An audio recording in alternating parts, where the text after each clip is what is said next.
일이 어렵다고 느낄 때 가장 손쉬운 해결법은 그냥 시작하는 것이다. 기다리다가 지치느니 가볍게 순간순간의 스텝을 밟아주는 것이 좋다. 안녕하세요. 숲속의 마음 책방 강미정입니다. 오늘 소개해드릴 책은 그저 지나가게 하라. 지은이 박영규, 펴낸 곳은 청림출판입니다. 저는 제목을 보고 끌림이 있어서 읽게 됐어요.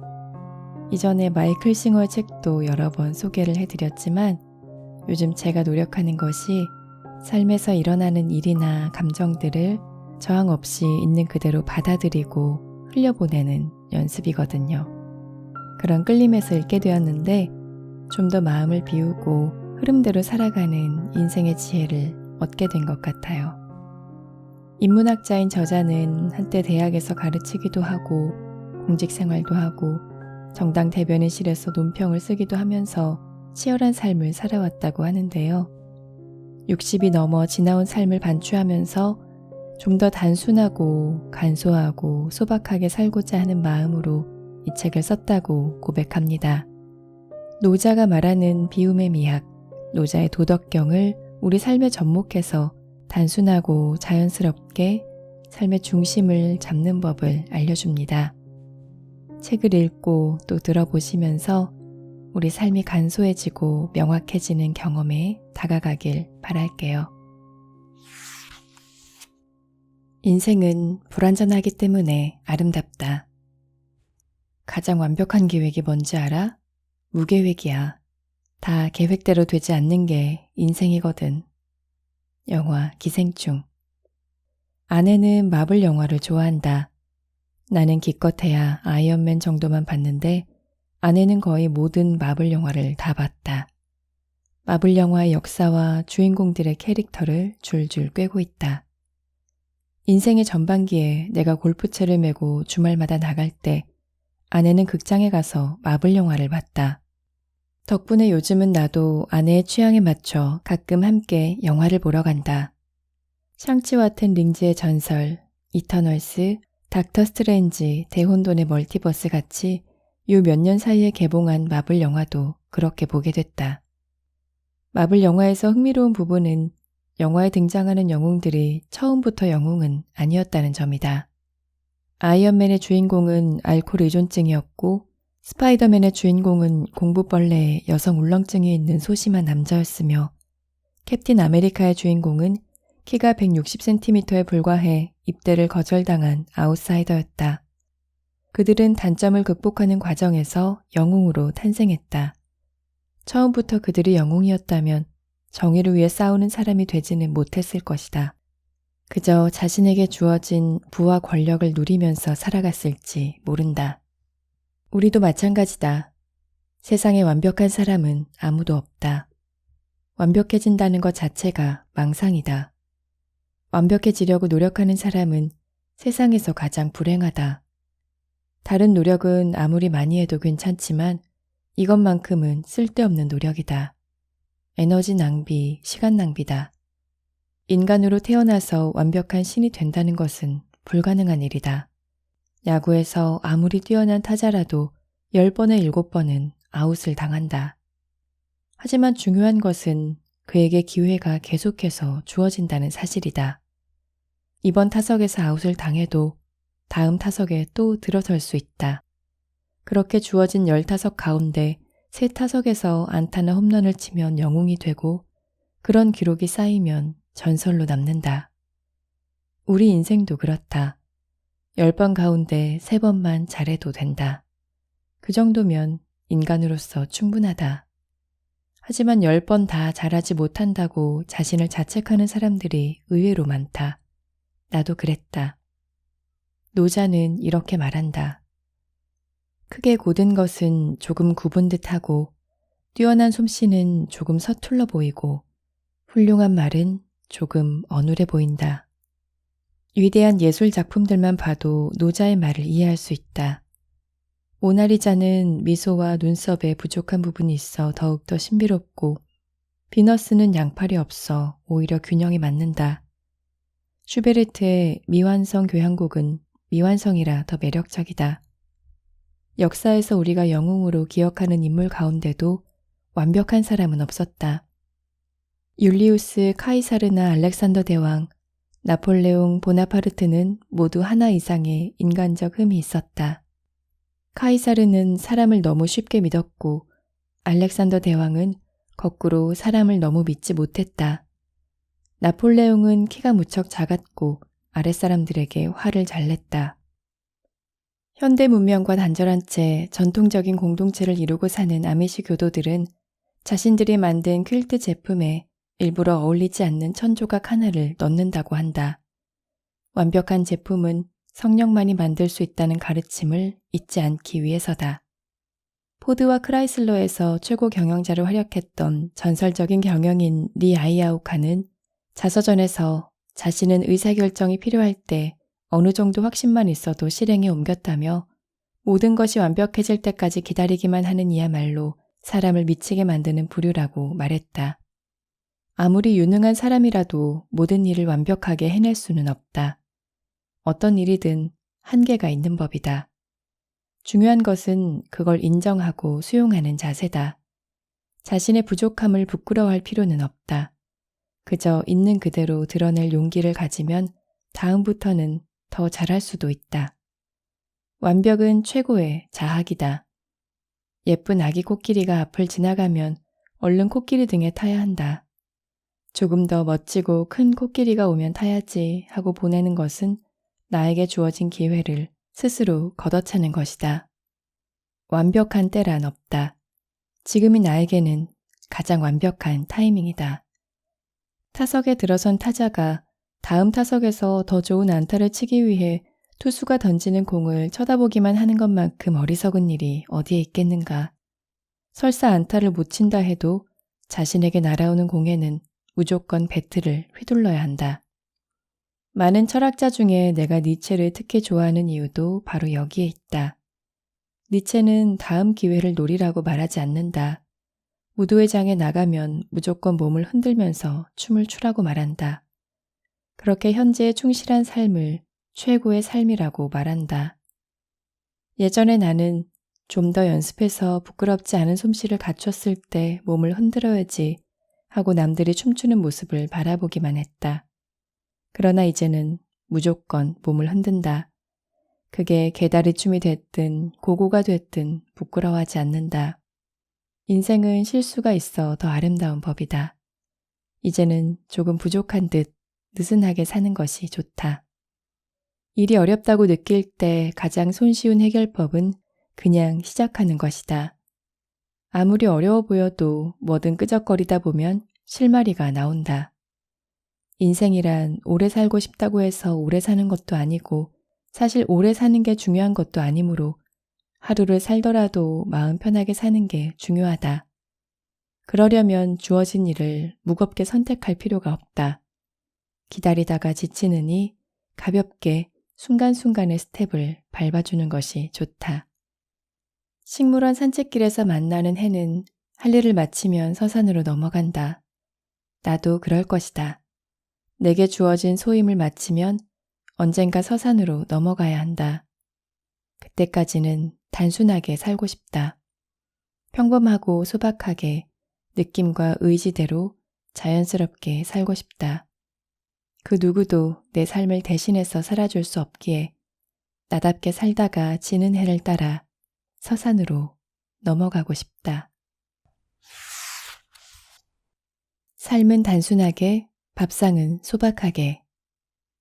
사람이 자신이 꿈꾸는 방향으로 일관성 있게 나아가면 생각하지 못하던 성공을 맞게 된다.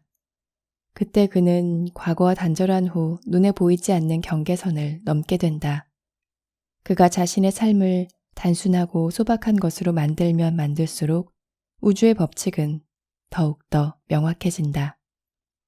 헨리 데이비드 소로, 월든. 19세기 말 미국에서 활약했던 자연주의 철학자 소로는 매사추세츠주 콘코드의 월든 호숫가에서 작은 통나무 집을 짓고 살았다. 손수 땔감을 장만하고 자연이 주는 재료로 음식을 만들어 먹으며 외부와 격리된 채 단순하고 소박한 삶을 살았다. 소로가 이때 경험을 쓴 월드는 내 인생 후반기 삶의 지침서가 됐다. 월드는 단순하고 간소하게 살라는 한 문장으로 요약할 수 있다. 소로는 소유를 줄이고 일을 줄이고 생각을 줄이고 이로써 번뇌를 줄여 간소하게 사는 것이 행복에 이르는 지름길이라고 역설한다. 간소하게 간소하게 간소하게 살아가도록 하라. 제발 부탁하건대 당신의 일을 2가지나 3가지로 줄여라. 100만 대신에 5이나 6가지만 셀 것이며 최대한 간소화하라. 하루에 3끼를 먹을 게 아니라 필요할 때 1끼만 먹어라. 100가지 요리를 5가지 이내로 줄여라. 같은 방식으로 다른 일들도 그런 비율로 줄여라. 헬렌 니어링과 스콧 니어링 부부도 소로와 함께 미국을 대표하는 자연주의 철학자들이다. 이 부부는 조화로운 삶이라는 책에서 자연의 법칙에 순응하며 살아가는 것이 가장 이상적인 삶이라고 말한다. 니어링 부부는 이러한 삶을 살기 위해 먼저 음식부터 간소하게 줄이라고 말한다. 니어링 부부 역시 기껏해야 한 끼에 2-3가지 음식을 먹었을 뿐이다. 그렇게 먹고 건강을 제대로 유지할 수 있느냐고 반문할 수도 있겠지만 이들 부부의 생을 보면 그것은 기우에 불과하다. 남편인 스콧은 100세까지 건강하게 살았고 아내인 헬렌도 큰 탈 없이 92살까지 살았다. 그만하면 2사람 모두 무병장수한 것 아닌가? 노자는 이렇게 말한다. 5가지 맛이 사람의 입을 상하게 하고 5가지 소리가 사람의 귀를 먹게 한다. 오미는 단맛, 신맛, 짠맛, 매운맛, 쓴맛의 5가지 맛을 가리키는 단어지만 여기서는 소유나 재물, 음식에 대한 과도한 탐욕을 경계하기 위한 은유로 쓰였다. 오음도 같은 맥락이다. 원래는 궁상각 치유의 5가지 기본 음류를 가리키는 단어지만 여기서는 본질을 벗어난 과도한 욕망을 비유하는 표현이다. 과유불급에 대한 노자식 표현인 셈이다. 고대 그리스의 현인으로 불리는 디오게네스와 에피쿠로스도 노자가 말하는 소박한 도를 일상에서 실천한 인물들이다. 디오게네스에게는 알렉산더 대왕의 권력보다 햇빛 한 줄기가 더 소중했다. 에피쿠로스는 쾌락이 모든 선의 시초요 근원이라며 큰 기쁨보다는 균형 잡힌 조용한 쾌락을 삶의 목표로 삼으라고 권했다. 그러기 위해서는 아무리 맛있는 음식이라도 실컷 먹지 말고 적당히 먹는 것이 중요하다. 일을 하는 방식에서도 단순함이 능률을 더 높인다. 성공한 사람들의 인생 철학은 무척 단순하다. 자신이 좋아하는 일을 그냥 즐기는 것이다.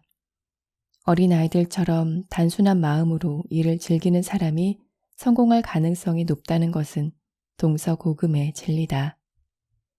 공자도 아는 사람은 좋아하는 사람만 못하고 좋아하는 사람은 즐기는 사람만 못하다는 말을 남겼다.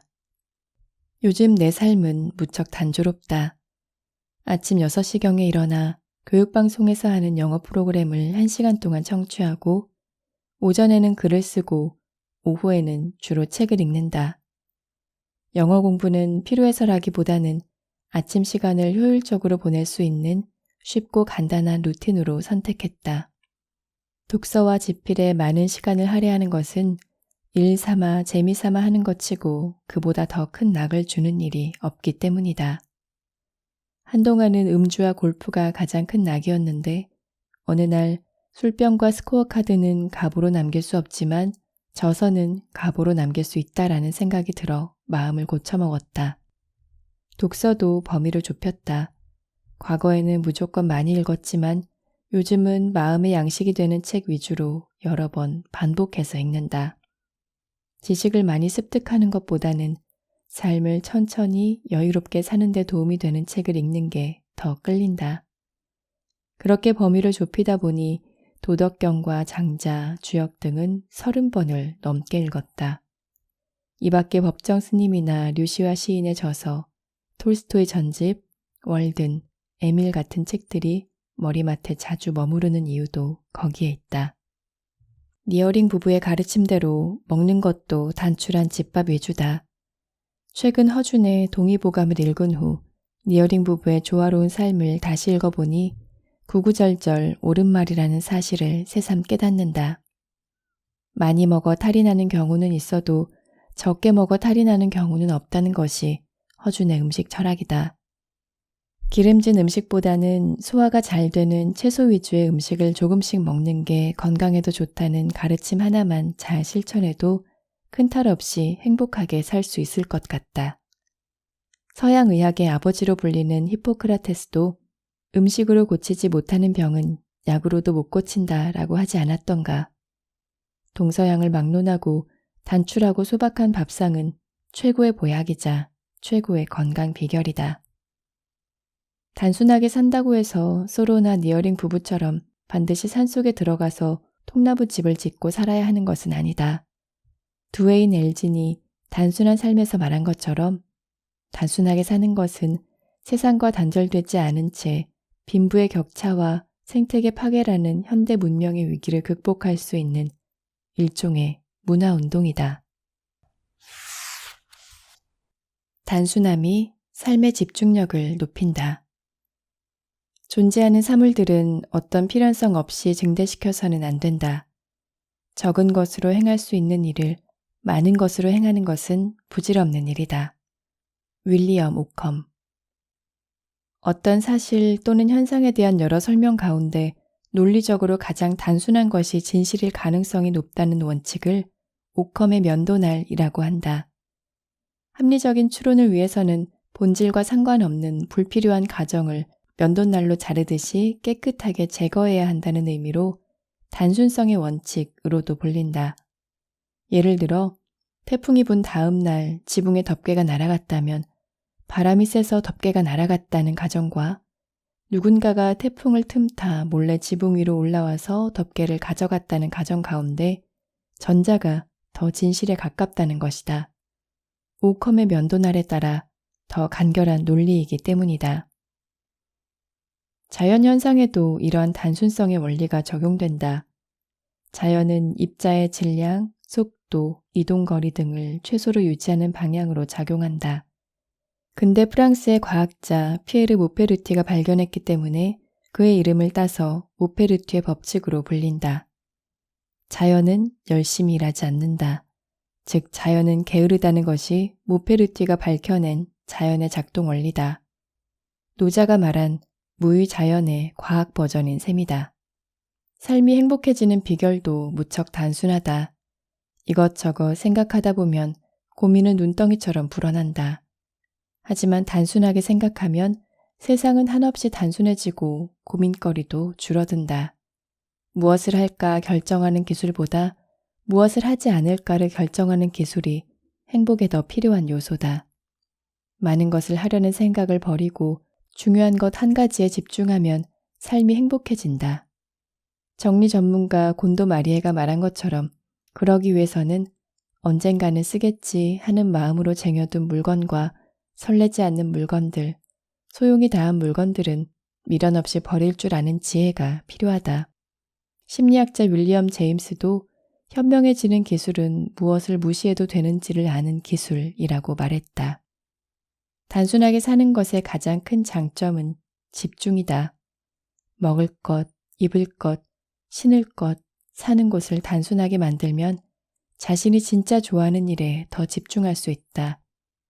불필요한 것에 신경과 에너지를 덜 쓰면 중요한 일에 사용할 시간과 여력이 그만큼 많아진다. 현대 건축물 가운데 가장 간결한 디자인으로 손꼽히는 최초의 애플 스토어를 설계한 미국의 건축가 피터 볼리는 단순함이 우리를 자유롭게 만든다라며 삶을 단순화하고 주의력을 흩뜨리는 모든 요소를 없애는 것이야말로 사물의 본질에 다가갈 수 있는 가장 흥미롭고 중요한 길이라고 말한다. 잡스는 프레젠테이션을 할 때면 언제나 검은색 터틀넥 스웨터에 청바지를 입고 나온다. 그 이유에 대해 그는 소중한 시간을 좀 더 중요한 의사결정에 쓰기 위해서라고 말했다.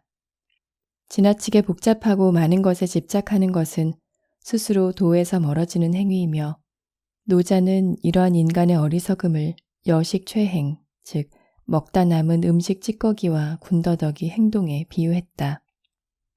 도의 입장에서 이런 일은 먹다 남은 음식 찌꺼기와 군더더기 행동이다. 이는 모두가 싫어하는 것이며 도를 깨우친 사람은 이런 일을 하지 않는다. 대다수 사람은 세상이 너무 복잡하기에 그 해결책도 당연히 복잡할 것이라고 생각한다. 그 때문에 문제를 해결하지 못할 것이라는 무력감에 빠지고 책임을 다른 사람에게 돌린다. 이런 생각은 사실이 아니다. 주변을 둘러보면 모든 문제 해결책은 의외로 단순하고 간단하다. 반드시 모든 것을 가져야만 하는 것이 아니라면 일부만 선택하고 나머지는 포기하는 전략이 현명하다. 소유에 집착하면 결국 아무것도 얻지 못하는 것이 인생의 진리다. 바닷가의 예쁜 조약돌이 아무리 많아도 한 손에 움켜쥘 수 있는 조약돌은 기껏해야 5개에 불과하다. 혹여 트럭을 가져와 한가득 조약돌을 싣는다 해도 그것이 더 많은 만족감을 가져다 주지는 않는다. 적당한 수의 조약돌을 가지고 있을 때 그것을 더 소중하게 여길 수 있다. 생텍쥐베리의 어린 왕자에 나오는 장미처럼. 정원에 피어있는 5,000송이의 장미꽃보다 너의 장미꽃 한 송이가 더 소중한 것은 그 꽃을 위해 네가 공들인 시간 때문이야. 한 송이에 불과하지만 그 한 송이가 너에게는 이 세상에 단 하나뿐인 존재가 되는 거고 너의 장미꽃에도 너는 이 세상에 단 하나뿐인 유일한 존재가 되는 거야. 단순함은 본질이다. 오컴의 면도날이 말하는 것처럼 불필요한 군더더기를 걷어내고 곧장 핵심으로 들어가 딱 한 사람에게만 말하듯 중요한 알맹이만 쏙쏙 골라내는 것이다. 단순한 것이야말로 명료함, 접근성, 유용함을 높일 수 있는 지름길이다. 단순해지면 다른 사람에 대해서도 분명히 알 수 있다. 따라서 인간관계가 훨씬 더 편해지고 친밀감도 높아진다. 복잡함은 과잉이고 단순함이 명품이다. 샤를 와그너가 단순하게 살기에서 말하고 있는 것처럼 단순함은 외형보다는 마음가짐이 더 중요하다. 우리가 여우나 토끼 같은 동물이 아니라 영혼을 가진 인간임을 깨우쳐주는 일종의 정신운동이다. 소지품이 가벼워야 마음도 가벼워진다. 삶의 길을 걸어가면서 이렇게 해보라. 잠시 걸음을 멈추고 장미꽃 향기를 맡아보라. 잠시 시간을 내어 지금 이 순간 자기가 서 있는 자리에서 일어나고 있는 일들을 바라보라. 당신은 아름다운 어떤 것을 놓치며 살아가고 있는지도 모른다. 잭 캔필드, 마크 빅터 한센, 영혼을 위한 닭고기 스프 2. 직장 생활을 하다 보면 출장이나 연수 명목으로 해외에 나갈 기회가 간혹 생긴다. 내 경우도 미국이나 유럽 등 평소에 가보기 힘든 지역을 주로 그렇게 다녀왔다. 공공기관 임원으로 근무하던 시절 직원들의 서유럽 연수 일정이 있어 동행했는데 하필 예전에 한번 갔다 왔던 코스를 그대로 가는 바람에 흥미가 크게 떨어졌다. 그래서 몇 해 전 가족이 서유럽 여행을 가자고 했을 때는 아빠는 똑같은 곳에 3번 가고 싶지 않다며 사양을 했더랬다. 하나가 필요할 때는 하나만 가져가야지 2개를 가지면 그 하나마저도 잃는다 라는 법정 스님의 말을 이 글을 쓰면서 다시 한번 떠올린다. 처음 해외에 갈 때는 짐이 문제였다. 처음 가는 해외이기도 하고 보름간 서유럽 4개국을 돌아보는 일정이라 대형 캐리어에 옷가지를 비롯해 이것저것 쟁여놓자 공간이 부족해 작은 캐리어를 하나 더 가져갔다. 그런데 도착지에서 이리저리 이동하면서 2개의 캐리어를 끌고 다니는 것은 보통 일이 아니었다. 버스에 싣고 내릴 때 힘든 것은 기본이고 동행인들의 캐리어 틈에서 내 걸 찾아서 손에 쥐는 일도 쉽지 않았다. 게다가 여행 막바지에 가족과 동료들에게 줄 선물 꾸러미까지 생겨 짐이 늘어났다. 그러다 보니 짐은 물건의 차원을 넘어 마음의 짐이 되었다. 그런 기억 때문에 다음부터는 아무리 긴 일정이라도 캐리어를 하나만 가져가는 것을 원칙으로 삼았다. 여행의 본질은 자유다. 일상의 짐을 모두 내려놓고 홀가분하게 떠나기 위해 여행을 간다. 그 길에서는 소지품이 가벼워야 발걸음도 가벼워진다. 천사가 하늘을 날 수 있는 것은 자신을 가볍게 여기기 때문이다. 하늘로 비상하는 새가 배낭을 매는 일이 없듯이 자유롭게 살기 위해서는 무거운 짐을 모두 내려놓아야 한다. 인생을 흔히 여행길에 비유하는 것도 그 때문이다. 길을 나설 때 마음속에 천근의 근심을 지고 가면 여행길이 결코 즐거울 수 없다. 휴가를 의미하는 영어 단어 바캉스가 비우다라는 뜻의 동사에서 유래된 것도 같은 맥락이다. 여행과 휴가의 핵심은 내려놓기와 비우기다. 남은 인생을 잘 살기 위해 내가 채택한 단순의 삶의 원칙도 그렇다. 다 내려놓고 다 비워라. 태평양의 외딴 섬에서 휴가를 즐기고 있던 파타고니아의 CEO에게 긴급한 전화가 걸려왔다. 회사 물류창고에 불이 났다는 것이다. CEO는 이렇게 대답했다. 소방서에 연락하게. 태평양 건너편에서 난 화재에 대응할 방법이 그에게는 없다. 따라서 그의 대답은 정답이다. 회사에 내려놓고 온 짐을 굳이 휴가지에서까지 껴안을 이유가 없는 것이다. 하지만 우리 대부분은 그렇게 하지 않는다. 모처럼 가족과 함께 나온 캠핑장에서도 수시로 이메일을 확인하고 휴대폰 메시지를 체크한다. 일상에서의 짐을 휴가지에까지 짊어지고 와서 일도 망치고 휴가도 망치는 사람이 의외로 많다. 휴가지에서 잘 쉬어야 직장에 복귀한 후 업무의 효율성도 높아질 텐데 제대로 쉬지를 못하니 휴가가 끝나고 회사로 돌아온 후에는 괜히 몸만 더 피곤하고 업무에 집중하지 못하는 악순환이 반복되는 것이다. 김정훈의 노는 만큼 성공한다에는 두 농부 이야기가 나오는데 바쁘게 살아가는 현대인들에게 주는 메시지가 제법 묵직하다. 두 농부가 있었다. 같이 벼를 베는데 한 농부는 잠시도 쉬지 않고 낫을 놀리면서 일한다. 그런데 다른 농부는 1시간쯤 일하고 나면 잠깐 논두렁에서 쉰다. 그날 저녁에 보니 쉬지 않고 일한 농부보다 잠깐씩 쉰 농부가 훨씬 더 많은 벼를 베었다. 쉬지 않고 일한 농부가 물었다. 아니, 내가 자네보다 더 열심히 일했는데 어째서 자네가 더 많은 벼를 베었는가? 이에 쉬어가면서 일한 농부가 이렇게 답했다. 나는 잠시 쉬는 동안 낫을 갈았다네. 여행이나 휴가는 재충전의 시간이다. 마음의 짐을 다 내려놓고 홀가분하게 다녀야 여행 중에 몸과 마음을 재충전할 수 있다. 그렇지 않고 무거운 짐을 잔뜩 지고 다니면 무뎌진 낫을 제대로 갈 수가 없다. 그런 여행은 괜한 돈 낭비, 시간 낭비에 불과하다. 때로는 일손을 완전히 놓고 이를 머릿속에서 지운 채 자유로운 여행자가 되어 휴식을 취하는 것이 필요하다. 그것이 일에 파묻혀 사는 것보다 더 행복한 삶이고 삶의 성취도 더 높아지는 길이다. 여행의 참된 가치는 새로운 풍경이 아니라 새로운 시각을 발견하는 데 있다고 한 프루스트의 말처럼 여행으로 세상을 보는 새로운 관점을 얻으면 꽉 막혔던 일이 술술 풀리는 계기가 될 수도 있다. 노자는 이렇게 말한다. 함이 없으면 하지 못함도 없다. 장차 천하를 쥐고자 하면 항상 일 없음으로 해야 한다. 예전에는 바삐 사는 것이 삶의 미덕인 줄 알았는데 돌아보니 그것은 삶을 갉아먹는 좀이었다.